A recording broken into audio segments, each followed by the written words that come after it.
Look for the dark necessities, the simple dark necessities.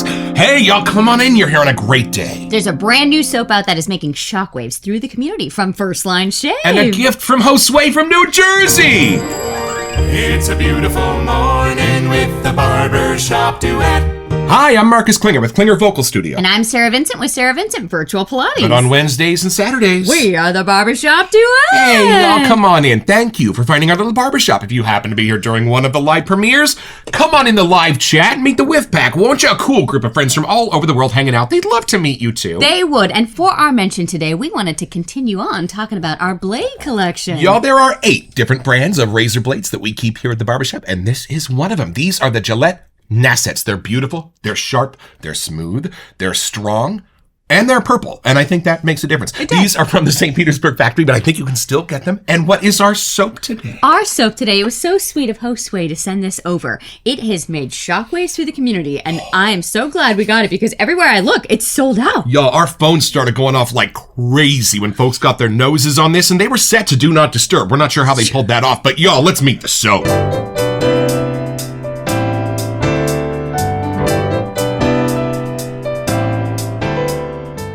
All right, y'all, from the sales page at firstlineshave.com. Dark Necessities began as an idea from Riley to craft a series of shave and fragrance products around one of his and Joe at Black Mountain Shaving's combined favorite bands. The first in the series, Dark Necessities, takes us to the heart of Black Mountain Shaving's core beliefs. In the words of the band's frontman, the scent and song speaks to the beauty of our dark sides and how much creativity and growth and light actually comes out of those difficult struggles that we have on the inside of our heads that no one else can see. Embodying this, the scent plays with both the light and dark in scent notes. We can't have one without the other. So here's some scent notes. The scent opens up with a touch of the citrus and mint, with a slight touch of florals and grounding vetiver in the middle. At the heart of the scent are all of the darker notes that symbolize the creativity that can come about even in those challenging seasons, including rum, tobacco, labdanum, cedar, and more. We can't erase our pasts, but we carry those lessons for something new. We hope you thoroughly enjoy your adventure, including every turn it might take, while never overlooking the positives that come from even the darkest of moments, provided we are persistent to keep moving forward. Well, okay. There you go. Y'all, what a sales page. And I am so excited because I love the tug of war in scents. And we say often on this show, to see the light, you have to have a sense of the dark. Mm-hmm. And if those are the dichotomous natures they're playing with in this, I can't wait to see what they've done with these notes. Let's unbox it.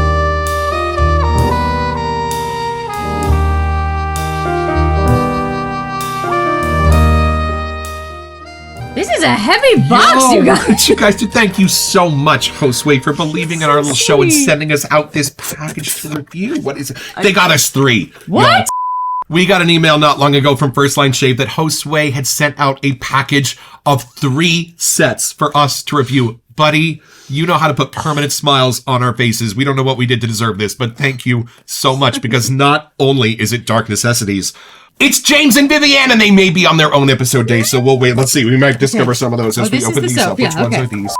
Oh, it's like these come wrapped up tight. Y'all, can I just bring to your attention that in the splash, it's the dark and the light. And then at the very top, it's the alcohol. What happens if you do shaky, shaky? Is it painted on the bottle? Oh, I see. Yeah. It's the bottle itself. Oh, look, I know Joe from Black Mountain loves his raccoons, so that's gotta be why he's big old bear. I grew up camping in California. I was no stranger to big old bears like that. I just want to be that chick. She looks like she's having a great time with these friends. Y'all, and here are our perfect friends. Are you ready to venture into the darkness?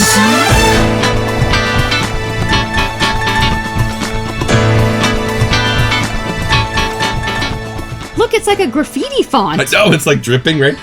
Yo, I'm so excited because Joe from Black Mountain Shaving is one of our favorite perfumers in the whole wet shaving world. Joe's nose knows. Koyos, the Great Bear. Are you kidding me? The Great Bear. And now this to add to our collection. Okay, do you mind if please do. Imbibe and do I really hope we keep saying Dark Necessities, but I feel like we're actually going to almost say Bare Necessities. Well, there's a bear. It looks like Baloo. All right, here we go, y'all. Taking it in. gonna need a long whiff, I think. Oh, ho, ho. He needs a minute. Well, y'all, this opens with sweet and creamy. But here's the thing. My brain all of a sudden went, wait a minute. That's not really what you're smelling. Look again. And I looked at the creamy, and it was like deep. It was like looking down from the top of the Empire State Building. There's 9 things that are making that. And then the other side, the sweet. It's like, wait a minute. Look down into the sweet. Oh, my Lanta. So, y'all, it's not just that I was getting a sense of creamy and a sense of sweet. I was getting 2 symphonies that were coming together. Lot. And I found the light side first. And I think that is important to mention because now I'm going to the dark side. Here we go. Whiff for the dark goods in there. Oh, it's lovely. Well, for me, it's because the dark is not in pitch dark. It's in shadow. It's being lit by the light side, the same way that the moon lights the earth, not with its own light, but the light from the sun. I love this because I can dive into the personalities of the darks. They're not just there being dark. Sometimes those kind of set notes can put up a wall where it's just like you hit the patchouli, you hit the tobacco, and you're done. Like that's the plate they're all sitting on. But this is different. Oh, whoa, Joe, what have you done? This is him exploring those lighter, colorful, almost pastel-y sort of sides on that blanket of those beautiful darks that are being given the light. Ooh, hold on. I tried not to remember the scent notes when we were reading because I just wanted to kind of dive in. Right. But I'm curious what pops out. And then where they are meeting in the middle is creating its own sense of like a minty suede kind of a thing that's giving me a lovely edge of an herb or a spice that I can then begin to lean up against to discover the rest of this. Y'all, symphony indeed. Hold on a second. Okay, this is going to be funny, but I was watching an interview today with a guy named Bruce Valanche. Bruce used to write for Sesame Street, especially the specials that they would put on later at night. Not the Muppets, but Sesame Street. The man has a very dirty mind. He was like, you can get away with a lot writing for Sesame Street because the kids don't realize what you're actually saying, and it makes the grown-ups super engaged. Like that one sketch in Sesame Street where the cowboy puppet walks into a saloon singing about me and my ex. That's what this has done. This is not a dark soap. This is taking super dark concepts and giving them the light of Bruce Valanche's humor because it's a little girl on the cover. The darks are being given the light, and that's the genius of this, y'all. Nice. I am so intrigued now. Oh, I want you to experience this immediately. And then something in the very center that's almost building up a new idea of like a red currant sort of a center. Okay. But it's a man-made version of that fruit, and I don't know how to better describe that. It's not a red currant note, but it's almost like inventing one, going along with that suede leather sense that's being created where the scent notes are coming together. It's not in the list. So is this a scent that you've smelt before? No. Okay. No. And that's what I love. I know what a G sharp sounds like. I know what a D flat sounds like. But every time I go see a new show, they have put it together in such amazing ways. And it might be Hamilton, it might be Book of Mormon, or it might be Redwood, and then you just gotta go home and suck it up. But this is your Les Miserables, y'all. This is dense, rich, and perfectly presented. Oh, do I love this. Take it and see what you those people get. that make fun of us for having 500 soaps, it's ones like these. We are just getting started. Well, I mean, do you stop at 500 songs in your music collection? Come on. Wow. Right? Okay. So, this is coming from a painter's contractor's daughter. Right. Just throwing that out there. So, I used to sit when my dad was in meetings and I would take his, those portfolios of all the paint colors. Right. And I remember being so shocked at how pretty a gray color can be. Right. But you need the dark and you need the light. Right. Somehow with grays, they can go blue, they can go pastel, like what you were talking about. So a lot of times I get visuals when I'm smelling things, and I literally get the rainbow of colors inside that gray fold that he would have in his paint Rolodex thing. And it makes sense. Dark Necessities is where the light and dark do come together. I totally get why you're getting that reddish burgundy kind of color and an almost suede kind of thing. My brain knows that this is not a gourmand. Okay. But I feel like there's secret scent notes in here that are used. It could be an upside down floral or something else in the textures that my brain wants it to be gourmand. It's not. But if you were hanging outside with a bear and a raccoon, you can't help but have some of the outdoor food oriented things coming through. Well, sometimes I think if a soap is so good, regardless of whether it's a gourmand or not, I kind of want to get a spoon. You know what I mean? It's fun to have something we've never smelt before. Right. Like, I feel like when we first started the show, just because this is like our 500 weekend here, I feel like when we first started, there were scents that we thought we knew. And then when you dive in, Right. and then you're like, what is good vibrations? That is not what I thought I was smelling. Right. What is sharp dressed man? Like, the idea and lens of scent has been changed so many times over and over again. And even getting to our 500th, scents like this, I feel like I would just want to attach new memories to this. It's where I'd want to try and have it like personalize something for me. Right. It's not when I just think of roses that it's something specific. A scent like this is going to add a whole new scentscape to it. Well, like when I hear a brand new song that's amazing, my first thought is like, wow, who can I give this song to and where can they sing it? Right? Is that going to work for Exactly. Okay, so let me see if I can get scent notes besides just images and stories here. Right. But hold what on. do you actually get? This is what we're supposed to do with our show. And you find the G flat inside of that symphony. I don't know, man. I feel like there's some sort of a hidden boozy thing at the bottom. Oh, yes. I do get that hint of a lactonic, but it's not a normal one. No, that's why it sounds creamy at the beginning. There is some kind of lactonic in here, but not like Space Nugs. No. I almost get like a rice milk or Yes. something. It's subtle. It's very light. Right. Just enough to be like, there's a creamy side. Right. It's not creamsicle. It's not something in that sweeter side. No, but Talia at A&E has said, I'm starting to put rice milk in everything. So it may not be on the list, but that's the image my brain's getting. Right. And then there is definitely a citrus, but those citruses are really good friends with like a floral or something in there too, and it's a different floral. Oh, you know what it is? It is that candied lime that's in Alien Skin from Hoff. Smell that.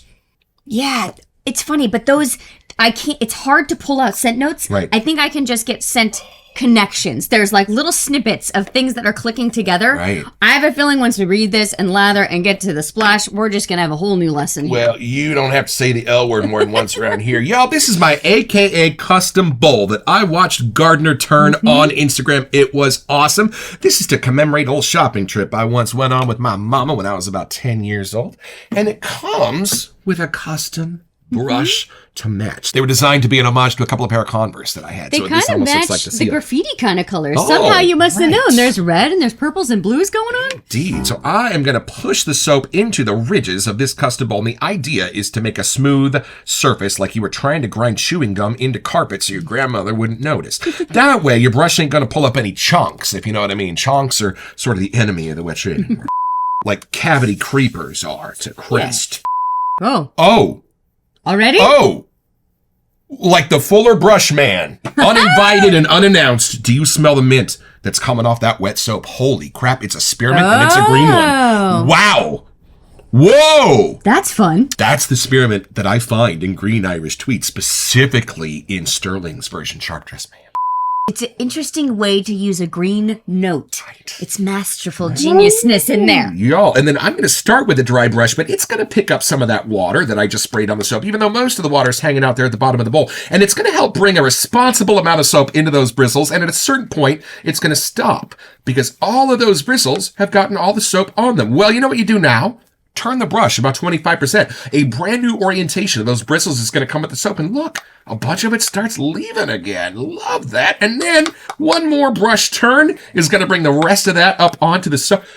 You know what? This is a cousin of Green Irish Tweed, a distant one, but just as beautiful in how the scent notes are coming together, maybe more so. Now, dive down into the bottom of the bowl. And look at that. You are now ready for a bowl lather, a face lather, a leg lather, or hey, anywhere you want to take your hair off. We don't judge here at the Barbershop Duet. You're lucky we're wearing pants today. A few moments later. And I think I have a good amount of water in there. I like a nice thick lather. But if you do start seeing little threads that look like a cobweb, you might want to add a little more water. And what the heck, I'll add a little bit. I'm shook. I am shook with how much more is coming out of this. We might have to start this episode over. Hold on. Smell this. I feel like every whiff I get a different, deeper layer, too. Yes, me too. This is very non-linear. You know, even a distant cousin of Koyos, there is some magical plum, I think, that might be going on under the surface. Yeah, there's something in that burgundy, almost purplish lane. Wow, Joe.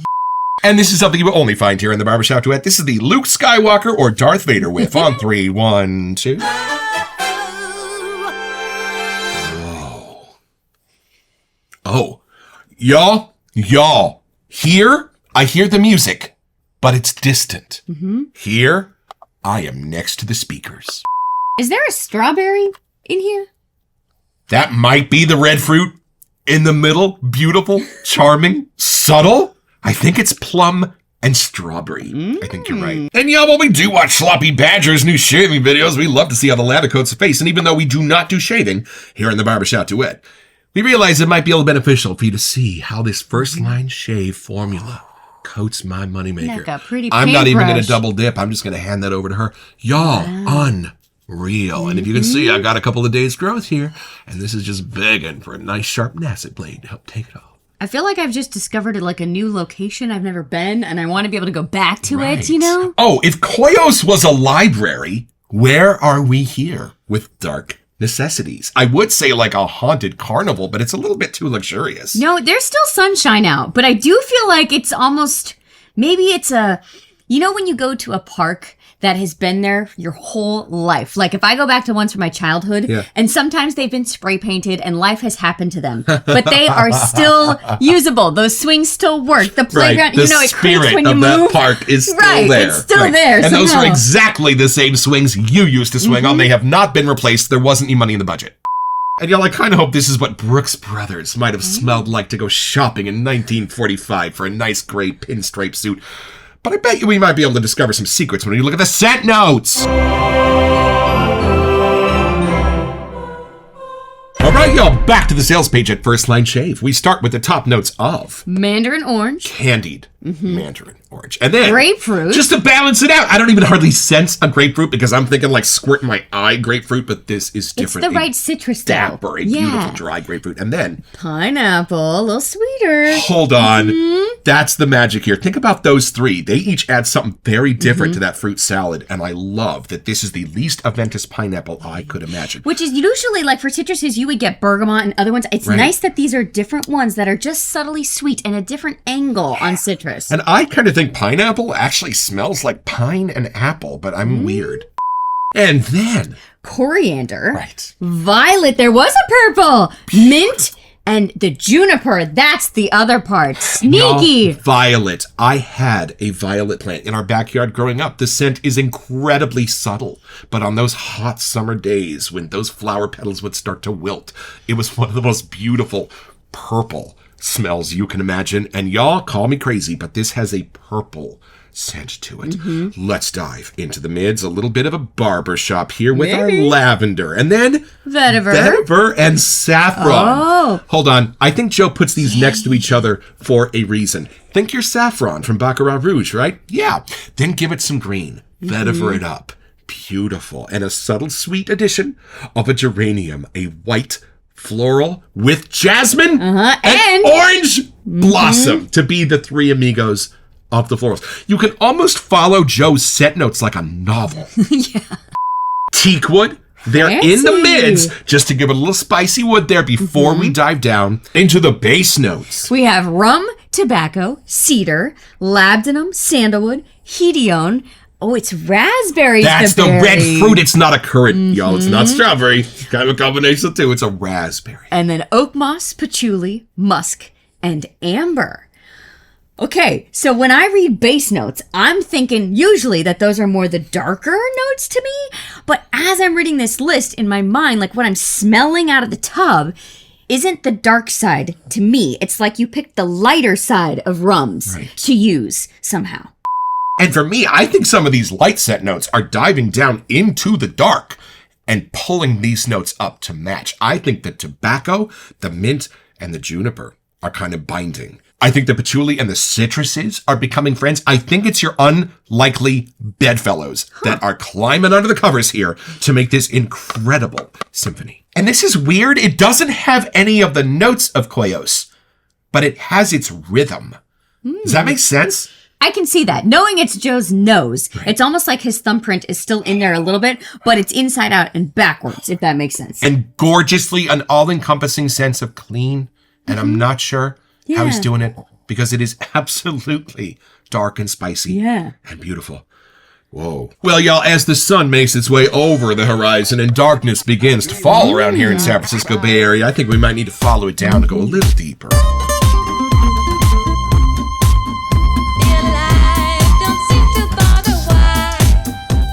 And y'all, somebody on the Shave Dad the other day commented, I love watching all the reviews on YouTube and stuff, and I love hearing about the scent notes, but I also like it when people mention, where would you wear this, or what kind of person would wear this? So where are we going when you put this on? I'm kind of back to what I was thinking earlier. Like, I want to make new memories with this somehow. Right. I want to go explore somewhere new. Like, if we were going out of town or something, I think I'd put this scent on. Or, like, going to a whole new museum that just came out. Like, something like that. You can be dressed up. You can also just be strolling the streets. Right. And for me, I think I would wear this where I know good memories are about to be made. So I would save this for Disneyland Day. I would save this for a wedding of somebody I really liked, maybe ours. That's where I would save this for, knowing it's gonna just be a great day and you're putting on exactly the right soundtrack. And isn't that what inspired this in the first place?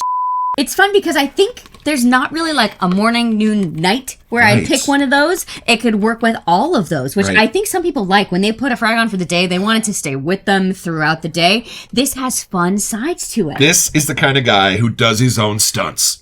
A magic show. Going to the Magic Castle in Hollywood. That's what this smells like. I know I said the same thing about Koyos, but I believe it. And I love the splash bottle. I love the little ombre colors it's got there, taking the dark to the light. All right, are you ready for this splash? I am so excited Lady for wants this some too. I know, ready? Here we go. You want to match your She just had her bath. She might need a little splash. Oh, citrus. The citrus is different. It's hitting first. Ooh, and it's drying into the others. Yeah. That's gorgeous. We'll talk about going on a little adventures if you're reading a book. The dry down is actually doing it. I am getting that suede kind of image you got earlier. Wow. Oh, and I love how the raspberry is sitting in the middle of the clean. Y'all, this is just inspired. And I think that's what's giving it that purple sense to me. And that mixing with the teak wood, the saffron, the hedium, like there's fun textures in here in different ways. They're clicking. And the teak is the spine that is holding this up somehow. It is like the clean and yet dark spice that can go through all of it. That's the one scent note that's in every grouping of the scent notes. How are we getting that almost like tonic part? What's doing that? Because is it the creamy woods? Like there's something in the middle that's creating that. Love, Joe's love for us. Yeah. And absolutely deserving of a place of honor in the 2025 Barbershop Duet Masterpiece Collection. That's right. I said it, ladies and gentlemen. Our fourth entry of the year. Here it is. Dark Necessities. Incredible work, y'all. I think the pineapple is mixing with something to make an almost like tonic-y thing. Whoa. You know, when I look for each one of those fruits, because it happened with the orange too, the other scent notes have a way of clearing the stage so you can really get your nose around it. And the grapefruit is just giving it that dry, dapper sense in the middle like Vincent does. Gentleman's Nod. I love this. Okay, as this is drying down, there's something in the rum, maybe the labdanum, maybe even just the patchouli oak moss musky side, that I almost get pavement. I don't know how, but there's like an outdoorsy, I mean, they're walking down the streets, but there's something like when the sun hits the pavement, that little rubbery pavement, asphalty, just because you're out exploring and like when you're a kid running on the asphalt, there's that scent. And it's the summer and it's gotten wet and it's drying. And there is a corollary in Koyos in how he did the parchment. The parchment in Koyos and the pavement in this. Are friends, but I am glad you found that because that is absolutely in here. So it's pretty easy, y'all. Just find the most graffiti-riddled streets you can find and take your grizzly Bjorn for a walk. And just about the time the raccoon asks if he can join in, you're gonna get your own.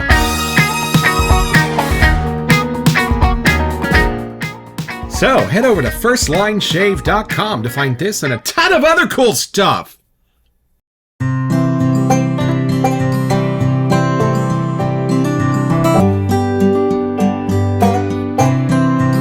I've had my shave, y'all, with dark Necessities, as beautiful, rich, and dense as any scent I have encountered in the shaving soap world. Incredible. And an object lesson here, y'all. I think there is wisdom in taking the darkest parts of your life and shining light on them, and then using that wisdom to stand upon. These aren't just base notes. These are where you've been and the scars and scrapes you've gotten, so that you can stand up proud with joy tomorrow morning in your shave mirror and take your Baron Raccoon for a walk. Thank you, Riley and Joe. This really is exceptional, Josue. Boy, do you know our noses.